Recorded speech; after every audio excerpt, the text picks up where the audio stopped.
After recording an entire playthrough of Dark Souls 2 for a video, I had the footage left over and decided, while I got it, I may as well make a boss ranking, since Dark Souls 2 is a long game and I'm not sure when I'll want to play through all of it again just for a video that's been covered multiple times by more talented creators. Either way, I'll be ranking the 41 bosses in Dark Souls 2 from worst to best, but to paint a better picture, I'll also be putting them into tiers ranging from garbage to stellar. Unfortunately, despite my love for this game, Dark Souls 2 has more than a couple fights that are below mediocre, and I also have some opinions that might not be the most common. Don't expect to see all of your favorite bosses in the top tiers, and don't expect to see all of the worst bosses in the bottom tiers. Don't worry, Lud and Zallen are still going to be at the bottom where they belong. With that noted, let's get started, and yeah, we all know who's going to be at the bottom. Number 41, Lud and Zallen, the King's Pets. What do I even say about this fight? Okay, you take an okay, but still super janky boss from the same DLC, double the number of enemies you fight, put it at the end of the worst level in the game, increase the weapon degradation they give the player because fuck you, and even give them a buff that not only increases their stats, but gives them the ability to regenerate for a while. And I only just learned this playthrough that if you take too long, the buff will wear off. Oh, and the music also sucks, which is pretty disappointing considering that most of the music in the DLCs was pretty good. This is the worst boss in the game to the surprise of no one that's played it, with only one or two other fights even really in competition, and we'll get to them shortly. And I'm really glad I was in a Discord call with some friends when I played this to soften the blow a little bit. Still, it's a trash fight, and I'm never running through Frigid Outskirts ever again. Number 40, the Ancient Dragon. Gonna be honest, I didn't even get footage of this boss fight this time through because you're not missing much. He's a boss that either breathes fire forward or flies up in the air and breathes fire downwards, both of which will basically one-shot you, as well as the occasional stomping around spaz with shitboxes that can one-shot you. Pretty much everything one-shots you, and the boss has almost double the HP of any other opponent in the game. Don't bother fighting it, the giant soul isn't worth it, just deal with a slightly bulkier Vendrick. Next. Number 39, Royal Rat Authority. Toxic Rat Dogs. It's the Toxic Rat Dogs. This fight is Capra Demon, but worse, because if you get inflicted with Toxic, you're dead. Simple as that. On top of that, you have all of 5 seconds to take out the Rat Dogs before the Authority comes in to join the fight. And it's just an annoying case of he just does a bunch of wide or arena clearing or spanning charges, and his body is high enough off the ground that you have to attack his legs to really hurt him. And the final nail in the coffin is, at low health, he'll unleash Corrosive Vomit to start breaking all your gear. And this fight just gets you a measly 14,000 souls, which is nothing by this point in the game, and probably won't even cover the repair costs of your gear that got broken. Number 38, the Belfry Gargoyles. What if we took a good boss from the last game, but stripped it of its identity, and made it a clusterfuck?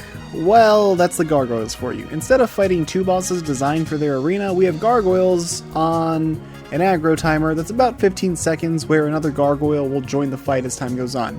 This thankfully caps at 3 Gargoyles in vanilla Dark Souls 2, but it's still not fun, and these Gargoyles are just annoying to deal with. They may be different from the Dark Souls 1 counterpart, but not really in a good way. Now, instead of being halberd wielders with good attacks and abilities to dodge, you just got some enemies that awkwardly hobble over to you and poke you with their spears, or fly into the air just to spam their fire. I'm just glad this fight's overall fairly easy, thanks to its early game placement and their low health. Number 37, Royal Rat Vanguard. I am the Rat Smacker. I smack rats. Number 36, Throne Watcher and Defender. Now for a take that might be a bit controversial, but I really hate this fight. So, you know how some of the ganks in this series have clever arena design or an attempt at balancing the AI? Well, here we just have a boring flat arena against two foes with basically the same level of aggression, and the only thing that breaks them up is their slightly different movement speeds. Except this arena isn't large enough for that to make a meaningful difference with the space, so screw it, just summon NPCs to help you. The best thing about this boss is the fact that you can actually fight it before heading to Aldia's Keep, which most people don't seem to do or know about. Otherwise, it's two cool armor sets that revive each other and have janky hitboxes, like a lot of the bad bosses in this game. Number 34, Gank Squad. And we have another Dark Souls 2 gank boss that's arguably worse than the ones below it, but I'm giving it a couple of points for the neat arena and pretty good music. Unfortunately, it just ends up being another NPC gank fest with one too many katana wielding asshats for it to be fun. And yeah, if it was just Sarah and Varg, then it would have been at least okay. But even the level itself isn't exactly that fun to run through, so I'm not gonna really go do this level too much in the future. Still, it's got more going for it than the fights previously listed on this list, and that's actually kind of pathetic.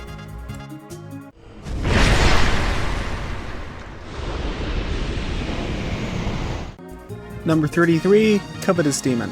I was debating if the tub of lard here belonged in meme tier or not, but ultimately decided against it because this guy isn't really that funny or enjoyable in an ironic sense. He's just kind of there.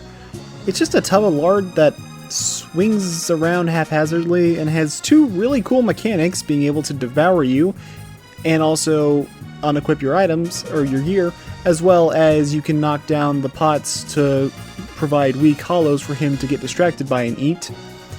But it's ultimately wasted on this boss because his devouring attack has no range and the bodies you can drop down as bait don't even register properly. Otherwise, the music is nothing special here. If the boss didn't waste two cool mechanics, he probably would have been in meme tier, but the fact that he does waste good potential brings him down to mediocre for me. But hey, at least we're out of the bad tier, so there's that, I guess. Number 32, Scorpioness Nazca. I really don't have much to say about this boss. It's your monster lady boss of the game, but she doesn't have the strong introduction or story significance like Quelaag, and she doesn't have the awesome music or well-made moveset like Ramina. It just ends up being a meh fight. Plus, she can cast homing soul masses, hold them, and then dash right up to you, so you basically have to eat the soul mash without any way of dodging. Diabolical plan, but also super dickish game design. Otherwise, the most notable thing about her is the burrowing attack where she can just go, well, she'll go into the ground, but you can just stand on the building, and her lore involving her as a creation of Seath alongside Man Scorpion Tark. And also the fact that if you manage to get up onto her back, then her AI just completely shuts down. But that's not really a positive. Number 31, Twin Dragon Riders. Did you like the fight with one Dragon Rider? I mean, did you? I haven't included them in the rank yet, so clearly I don't hate that fight. Yeah, this fight's okay, I guess. Red Dragon Rider is Red Dragon Rider, nothing special here. Meanwhile, Black Dragon Rider is a whole other beast, because he uses a great bow and takes pot shots, and then he comes down to fight you mano a mano and dies immediately because he has no health. The risk he took was calculated, but boy was he bad at math. Number 30, the Executioner's Chariot. I will give this guy credit for having a cool idea with admittedly poor execution, and I do think that's better than terrible ideas with horrible execution. Pun not intended. The idea is that you need to run around the arena making your way to the lever to kill the rider, but along the way you have skeletons and necromancers to keep reviving them, even after they get ran over or killed by you. It ends up being kind of annoying to deal with because the skeletons keep coming back even after the necromancers are dead until they've been killed at least one more time. If a skeletons all fell down after the necromancers were destroyed, or if there weren't multiple necromancers at all, this phase would actually be a lot more fun. Phase 2 is okay as it ends up being a Bloodborne Beast boss before Bloodborne Beast bosses existed, and for a one-off optional boss in the early to mid game, it's alright. But of course, Scholar of the First Sin decided he couldn't stay unique and plopped his ass in the middle of Castle Drangleic because fuck it, why not? Did I ever mention I dislike Scholar of the First Sin? Number 29, Dragon Rider. Our first fight in the meme tier is Dragon Rider, and that's because of the hilarious quick kill you can use against him. But the fight is actually pretty competent for an early game knight-type boss with halberd swings, slams, and thrusts, while having a shield to protect him from frontal assaults, and the ability to well, or at least you, the player, can alter the size of the arena to make the fight easier or harder.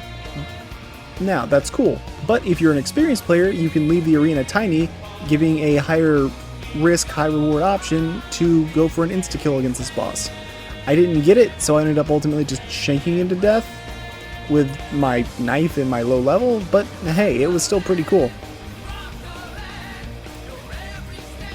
Number 28, Skeleton Lords. These goofy boys with cool music make up the first gank of the game that I actually kinda like. Unfortunately, well, they have unique movesets but basically no health, so you don't get to see any of it at all. But they do have a gimmick of summoning skeletons upon death, so if you rush down all the lords, you'll have to play a game of Dynasty Warriors, but it's set to realistic difficulty, and if you take your time, you can pick and choose the lord you want to kill first, and by extension the skeleton mobs you want to deal with first. Plus, this is basically the only time you'll see bone wheels in vanilla Dark Souls 2, and you can backstab them in this game, and I never knew that. That's very weird and very funny.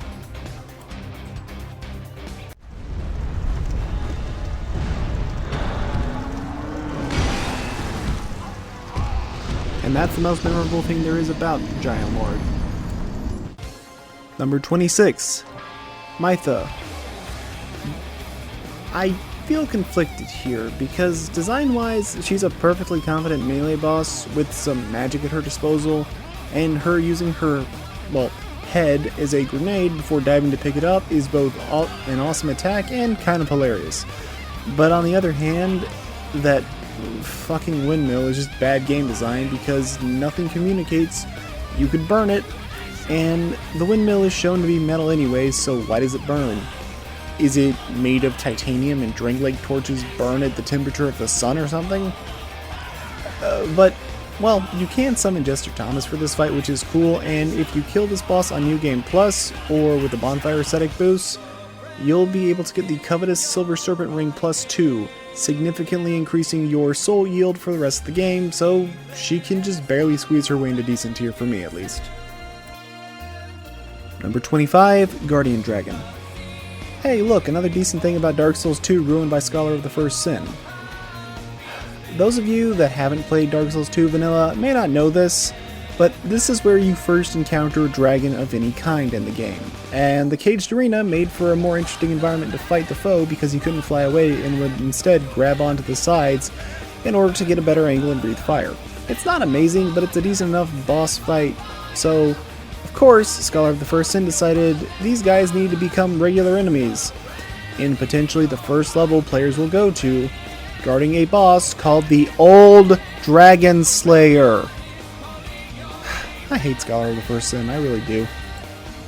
Number 24, Ava the King's Pet.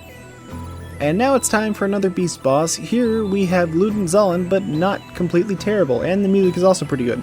Plus, I like that if you're insane enough to come here early, you can fight Ava while she's invisible, making for its own challenge. But without the invisibility, the fight is still okay. It's a decently enough made beast boss that wants you to roll in the proper direction instead of just dodge rolling to avoid all damage.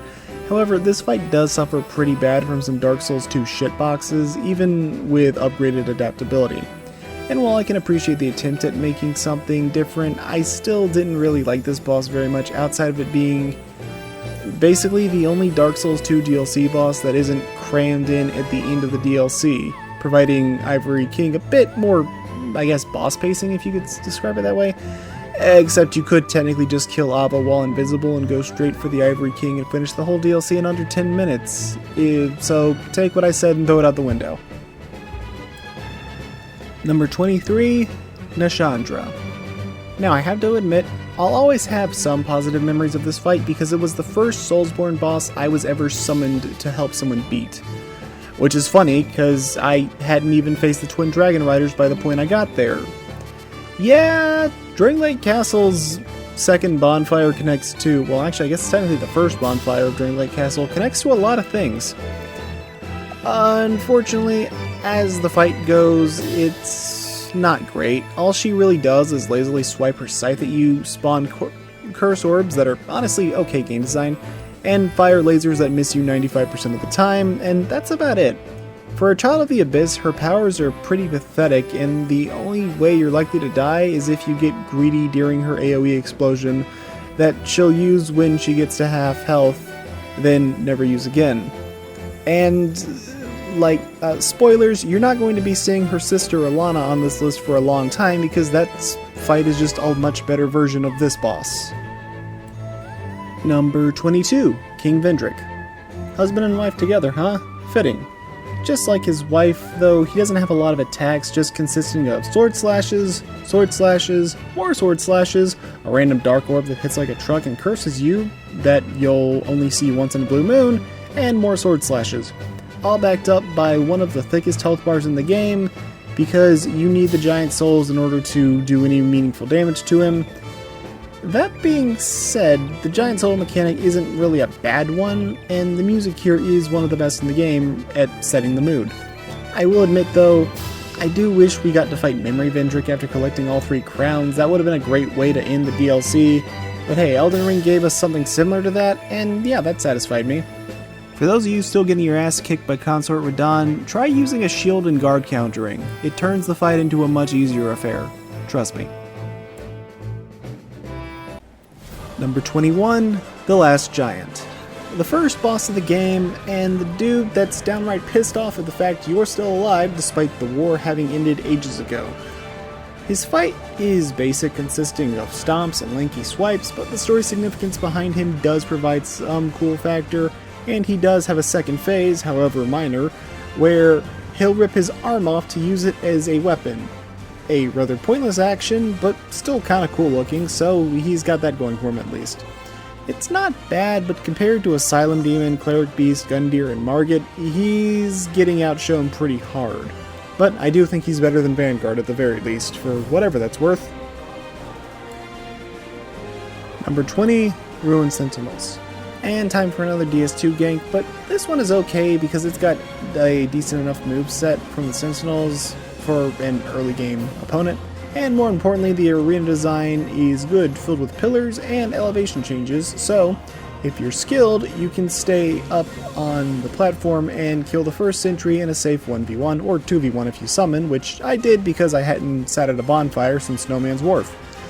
Dropping down below turns it into a proper multi-boss, but if you choose to hang out on top a bit longer, you can get some work done on the second Sentinel since they arrive somewhat staggered. Overall, it's a solid enough boss, brought up by some good arena design, though I have to ask, why are the people of Drangleic so freaking tall and lanky? It's like they're Code Geass caricatures or something. Not a knock against the boss, but it's just something weird that makes me wonder about this whole game in general. Number 19, Old Iron King. This is honestly the most Nintendo boss of the game. Sure, he looks like a Balrog, but ultimately, with the way his arms attack and land, as well as the bottomless pit disguised as lava, it ends up being your Nintendo-approved head-with-hands boss. Overall, though, it's not bad, because it's more of a fight you just need to mind your footing, but not one where you'll be taking a lava bath constantly, despite what people may say. I don't have too much to say about it. It's a cool-looking fight, but it's easy, it's inoffensive, it's okay. Time to piss a lot of people off because it's time for number 18, Fume Knight. Easily my most controversial take of the video. Hopefully. You see, I'm gonna be blunt. While I like Dark Souls 2, I don't think the one-on-one knight fights stand out nearly as well as they do in other games due to the slower pace of the game overall. With one, maybe two major exceptions to this rule, the best bosses in this game are generally going to be monster fights or other fights that get more experimental or have some interesting gimmick going on with their designs and other creative twists. Now, don't get it confused, I still think Raim is a good boss fight, and I'd still say he's probably like a 7.5 or so, but he doesn't go above good for me. Some may say, well, what about difficulty? Well, unless you're doing a level 1 run with no ADP to speak of and get clipped by everything thanks to your whole 5 invincibility frames, he's not that hard. He has 2 phases, but phase 1 has, what, a few slashes, a thrust, and an overhead. His second phase does change things a bit, discarding his longsword and focusing all his, well, power on his greatsword. But despite the cool looking buff, his only new attacks that he gets are an AoE explosion with a couple little bullet projectiles, and a sweep attack that's so freaking slow it may as well have a banner saying "Punish me now." Yes, he is very cool looking, and if you equip Velstat's helmet, he gets pissed and immediately goes into phase 2, making the fight arguably easier, but, well, it's still a cool touch. But really, I don't agree with this being one of the hardest bosses in the game. This guy is honestly easier than Lost Sinner was, in my opinion. But, hey, what about environmental interaction? I like that, right? Well, those Nadalia idols, yeah, that'd be great, and would have given it points, except the game actively punishes players who explored thoroughly, because if you collected smelter wedges and destroyed the idols as you go, there won't be enough wedges to destroy all of them in this arena, because the last smelter wedge can only be obtained in an area you don't unlock until after you've killed the Fume Knight. It's just bad game design, and in my opinion, Sir Alon is a much better boss, and I'm tired of pretending this is even up for debate. Number 17, Flexile Sentry. Fun fact, I was losing my mind making this countdown after I realized I had left out the Rotten and included a boss in here twice. I looked through it multiple times, only to realize the boss I accidentally had twice in the list was Flexile Sentry, though I guess that kind of fits since this is a boss of doubles, and to be honest, I like the choose your battle nature of this fight, with the blade and club sides having their own movesets to contend with and needing to choose quickly due to the rising water levels, so you can't dilly-dally. It's definitely a boss I wish had more HP, considering this is, well, unfortunately way too fragile for his gimmick to really matter, but considering that this is potentially the second boss in the game that players will even face, and the boss before him was Dragon Rider of all things, I kind of understand not making him too bulky, as, well, at least he does get a rematch in the mid-game as a mini-boss, so that's better than nothing. Still, he's kind of like Abyss Watcher Syndrome before Abyss Watchers existed. Number 16, Old Dragon Slayer. You know what? I like this boss. He doesn't even really feel like a shameless rehash to me because he has new moves as well as adaptations of his Super Ornstein moveset that barely anyone ever saw in Dark Souls 1. Having to engage with him in a one-on-one fight with the little room makes the fight actually kind of fun and exciting for the early game, and he doesn't have the glitchy as hell charge attack. Instead, he's replaced it with a leaping thrust attack that's quick but fair to dodge. I like this fight, and I think having Ornstein's likeness act as a sort of rival to the player throughout the Dark Souls trilogy is kind of cool, even if the Dragon Slayer armor is a much better fight, and we don't even think this guy is Ornstein. Though, I have to complain about Scholar again. Why did they put a dragon right outside his arena? The dude is called the Old Dragon Slayer. Anyways, okay, rant over. Number 15, Velstadt the Royal Aegis. I'm probably the only person that you're going to ever see put Velstadt above Rain, and he's also a boss with no real gimmicks, just like Rain. However, he has something going for him. He's a boss that's a part of the base game and not a part of a paid DLC, for one, and for two, his weapon is just better, sorry not sorry. Big ass flaming sword is cool and all, but that niche was already being filled by Smelter Demon. Meanwhile, Velstadt is beating your ass with a dinner bell like it's a hammer, and it even rings when he slams into something, which is just awesome. Plus, you can actually parry Velstadt, which isn't required by any means, but it gives the fight a fun little skill ceiling because it makes him easier if you can do it. But it doesn't break the fight like it does for a boss like, say, Gwyn. Number 14, The Lost Sinner. This fight can actually be a pretty big jump and challenge for new players, and yeah, that would be for a couple of reasons. It has an environmental gimmick that's okay, but maybe not quite as expanded upon as it should have been. You need to get the Bastille key in order to open your way to the torches to light the Lost Sinner's arena, otherwise you have to fight against the swordswoman in the dark. And it's also the only humanoid boss in the game that isn't an NPC and isn't set to 1.5 times scale. Lost Sinner is fairly quick and relentless, but not in a way that feels annoying, but kind of fun. It's still gonna give you plenty of chances to heal if you're staying on top of things. I don't know. I don't have too much to say about the fight, but I think it's a solid boss to act as the first Great Soul holder, and it's the good first challenging fight in the game, other than, well, I guess you could have had trouble with the Pursuer, but assuming you didn't have trouble with Pursuer, then this will be the first challenging fight of the game. Number 13, the Mediocre Tier. It's the good spider boss in the Soulsborne series, not counting Quelaag, because she's kind of half human anyways, but this fight is way better than Rom the Vacuous Spider. This boss has 2 weak points you'll need to swap between in order to do damage to her, but each weak point is able to put out offense against you. And if you abuse one point too much, it'll end up breaking off, forcing you to engage with the other weak point for the rest of the fight. As for the enemies, I actually like their inclusion here because it encourages you making use of a torch to scare the spiders away, and if you beat the boss in New Game Plus, you can get the Moonlight Greatsword. What's not to love? The fact that you can soft lock yourself if she ends up getting healed too much by you casting Warmth, causing her to be alive with both heads taken off and no way to kill the boss.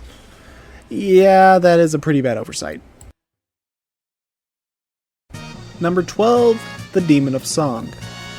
I wonder if anyone else actually likes this boss. Yes, the Demon of Song is easy, and it's not even a demon, but it's got a memorable design, great build-up, being the source of the Shrine of Amana's music, and a decent array of attacks using both the humanoid body parts and the frog body, which keeps you on the move to avoid the attacks. And I appreciate that the boss actually makes use of the massive arena, jumping and swimming around the place, giving this fight a surprising sense of scale that other fights often don't have. However, the boss fight misses the mark that really keeps it from the great territory, because I wish the boss theme incorporated the Shrine of Amana music into the melody. That would have made this fight stand out well, but instead we get a track so forgettable that even I don't remember it, and I can remember the Sanctuary Guardians boss theme. Number 11, the Pursuer. Here we have everyone's favorite edgelord, or at least one of my friend's favorite bosses in the series anyways. The Pursuer, true to his name, is a foe that can appear multiple times throughout your journey through Drangleic, and despite the many weapons he carries, the only one he uses is the Greatsword, as the other weapons are likely those of his victims. Overall, the fight is fairly simple, as he uses, he uses his sword slashes, his thrusts, and some shield bashes to fight you. But that's kind of all you need. Due to his nature of appearing in multiple places, the arena can change significantly, and technically, he can be fought even before the last giant, but you only get one shot at it, so it has a high risk, high reward. He's also another fight that rewards you for parrying, as this boss will shut down and factory reset himself if you get a parry off of him, which is honestly really funny in my opinion. And in his arena, you can use the Ballista against him to shred his HP if you mind your positioning, deserving the first spot in the Great Tier. Number 10, the Blue Smelter Demon. It's like the Smelter Demon, but with a much worse run-up in Vanilla Dark Souls 2. Still, he can alter his attack timings, which is cool, and he does use magic damage instead of just fire damage, but given it's at the end of a DLC challenge level, I'm not giving him an honorable 1v1, and I'm not going to be giving him a higher spot on this list. Monarchs have come and gone. One drowned in poison, another succumbed to flame. Still another slumbers in the realm of ice. Not one of them stood here as you do now. You, conqueror of adversities. Give us your answer. A lot of people seem to dislike Aldia, and I understand why, but for me, when ranking the Soulsborne final bosses, he actually ends up kind of in the middle of the pack. He's not overly complicated, sticking to either fireballs or using his roots to attack you, but there's a level of fun to it, being a damage check and also a greed check. It's not hard, but I don't necessarily think it needs to be.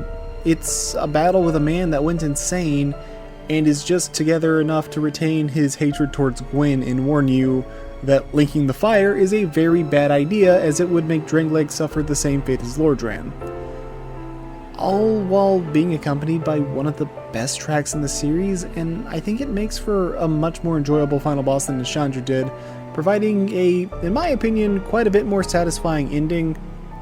And again, there is a simple fun factor, to me at least, when it comes to this damage rush of a final battle. I don't know, I like it. Sue me. Number 8, the Rotten.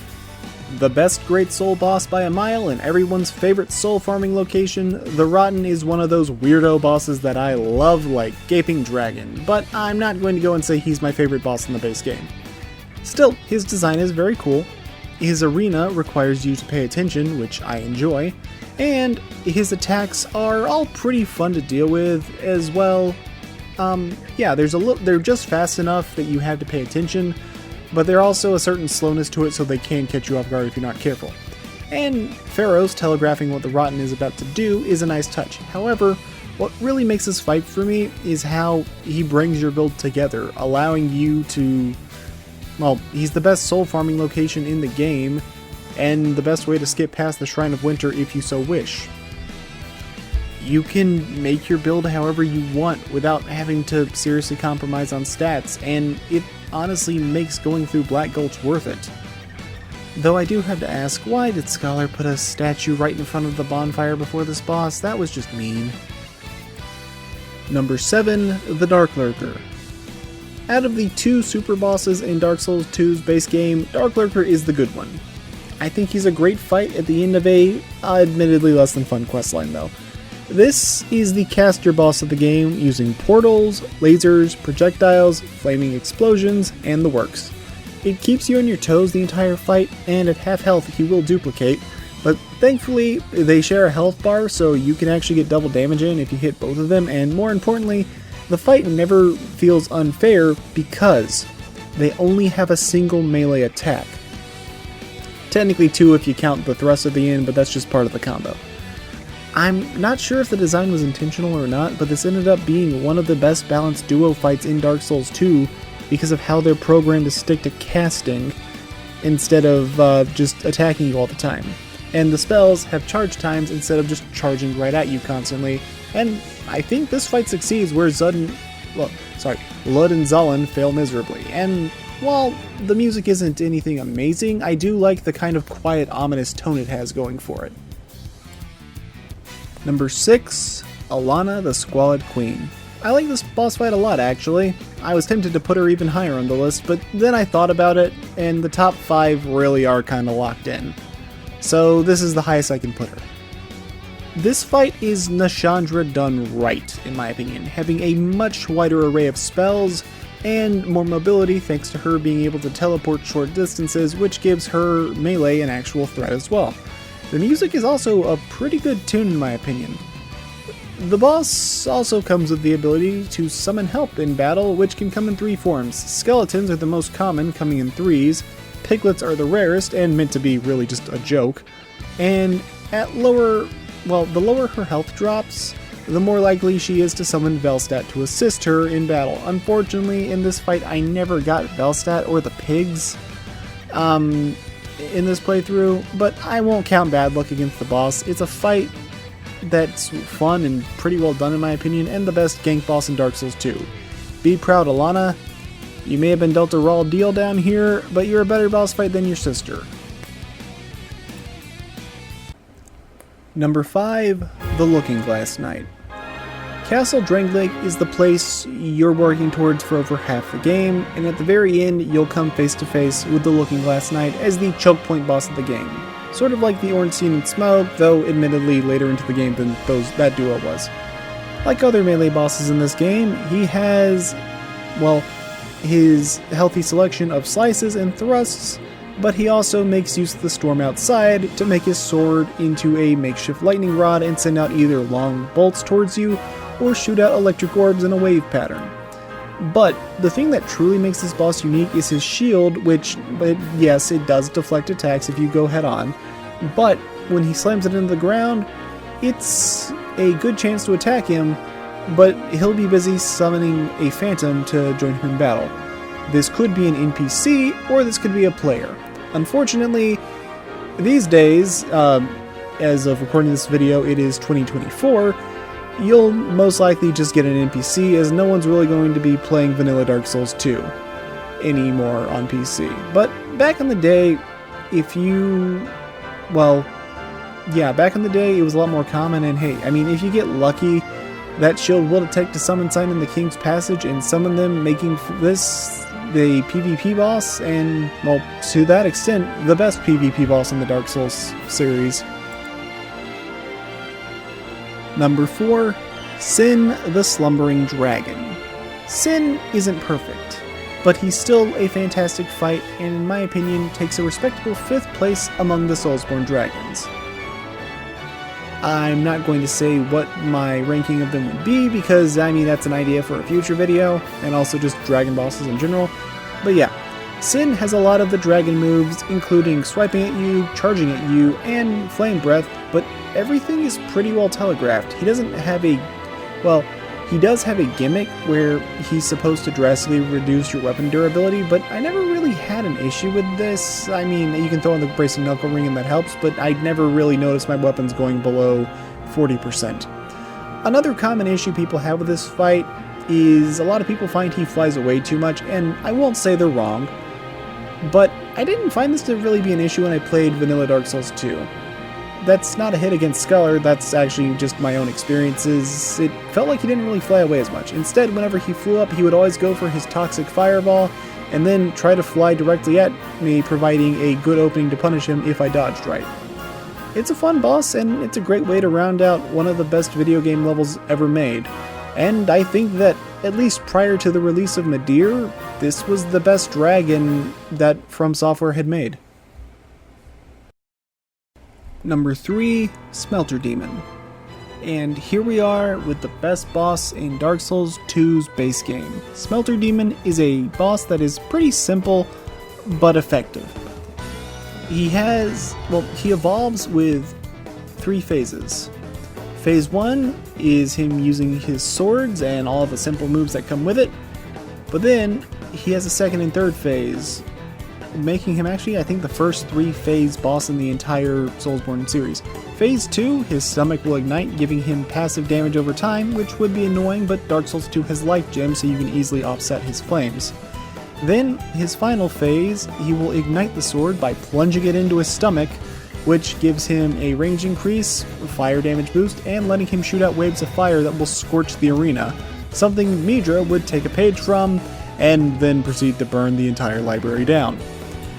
This boss also gains an additional AoE explosion after a ground thrust that he can use whether or not he wants to use it, requiring you to pay attention to his animations, so you'll know whether or not he's about to explode, or if you're good to go in for attacks. Sort of like Bad Girl crying from No More Heroes 1. For those who don't know, in that fight, if both hands are on her face, she's free to attack. If she's holding onto the bat, it's a trap. It's a great fight, and it's the first boss to have slightly off timings with his attacks, requiring you to pay closer attention to what he's doing, which I'm okay with. I think Smelter Demon just barely misses the stellar marks, but he is far and away the best boss in Dark Souls 2's base game, at least in my opinion. Number 2, Suralan. Here we have the big exception to that rule I said earlier about the one-on-one fights, other than maybe Smelter Demon if you count him as a humanoid boss, which, you know what, yeah, okay, that makes sense. Suralan is the fight that gets the no-gimmick one-on-one duel right. He does his slashes, his thrusts, his leaps like every boss with a sword, but he can chain his attacks together in different ways, performing leaping slashes, and he's even got the ability to alter the timings of his attacks. There's not a lot of opportunities for you to heal in this fight due to the level of aggression, so you'll need to dodge a heavy attack or a combo finisher to truly grab a window, but everything felt consistent to me. Yes, We've all seen the clip of that one thrusting shitbox, but with 99 agility or 28 adaptability, I've never really found that to be an issue, and as a bonus, this fight is in a beautiful arena and the music that accompanies it is one of the best boss themes in gaming, rivaling even the peaks of Dark Souls 3, Bloodborne, and Elden Ring. And as one of the last, well, I guess as one last bonus, if you can no-hit this fight, he'll actually commit seppuku, which is a really cool detail, and it's one of my favorite fights in the series, and probably the best designed boss in Dark Souls 2. But there is one fight I think takes a bigger risk that does pay off slightly more, and that's the reason why Sir Alan will be taking home the silver medal. And number 1, the best boss in Dark Souls 2, the Burnt Ivory King. The best fight in this game isn't necessarily the tightest put together out of them, but it does something truly fun and unique that isn't seen anywhere else in the trilogy. Well, okay, yeah, no, it's not seen anywhere else in the trilogy, but it is seen in Elden Ring. The fight with the Burnt Ivory King isn't a duel, but a war, with you and your small army taking on the Charred Loyth Knights that were claimed by the Chaos Flame, slowly sealing them off until it's down to just you and maybe one other knight versus the Ivory King, but that knight will likely be killed in the crossfire. The presentation of this fight is amazing, giving me some Lord of the Rings vibes, which I can always get behind. And at 60% health, he'll buff his sword, turning it into essentially a lightsaber with comedically long range, as well as some ice pillar attacks that he can perform, and he even has 2 versions of a jumping slash he can perform against you. And the fight has an effect similar to Sif, where at low HP, he'll no longer have the strength to keep his sword buff going, but he won't give up the fight. Instead, he'll go back to his regular sword fighting skills and give it one last push. The Burnt Ivory King is the best of Dark Souls 2's bosses, that experimental creativity that doesn't always hit the mark, but when it does, you get something truly unforgettable. And that kind of describes my opinion on Dark Souls 2 as a whole, and how despite its many flaws, I still love this game, and I would still recommend players experience the vanilla version if they can. And hey, guess what? It's on Steam. You can get it. You can get the whole game, and you can grab all the DLC for no extra charge. I recommend it. It's a fun time.